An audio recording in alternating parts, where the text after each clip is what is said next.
as we move to find your purpose or your ikigai, if you have already chosen it and you know what it is, so it'll be easier for you to pursue that. Ikigai is a Japanese philosophy, but Indians also have the same thing called the Dharma. Your Dharma is not your career.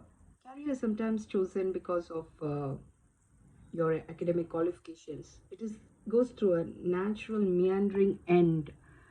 But Dharma is not a career or a project. It's a certain role you play. It's unique, the vibration that your soul carries to everything that you do, in every way that you choose to act.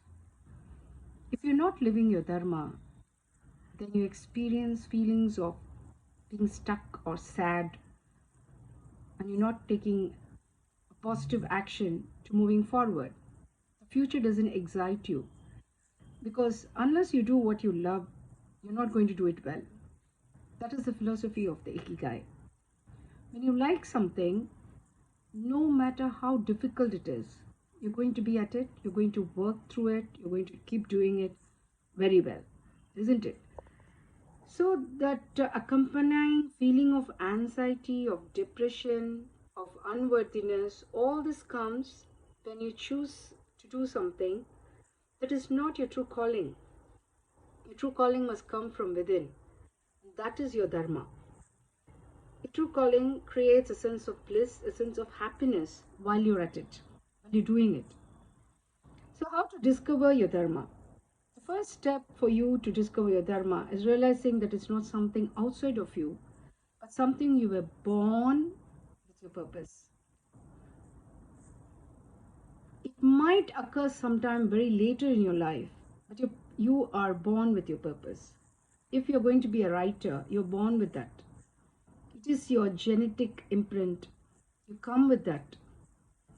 Only that some people realize it sooner, some people take years to realize, some never realize because it doesn't even occur to them that they need to have a dharma. It is more of a deconditioning, unraveling, and unlearning. Only then you'll be able to figure out what your true dharma is.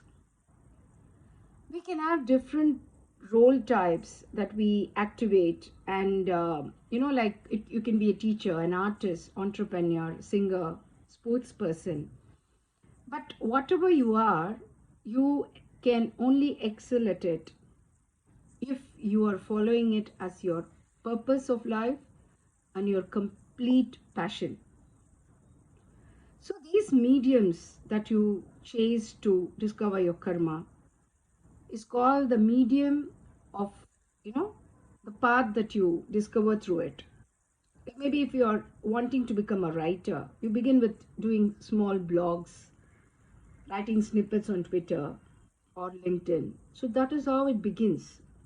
Or if you want to be a communicator, you want to be a trainer, mentor, you begin with making small videos of yourself, or you put up something as a small, introductory speech that you would like to give.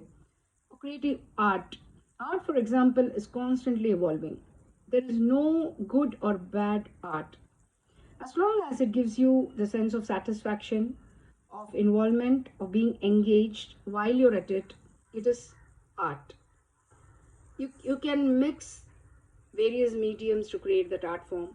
It can be a physical art form like dance, drama, theater, or miming, or puppetry, anything.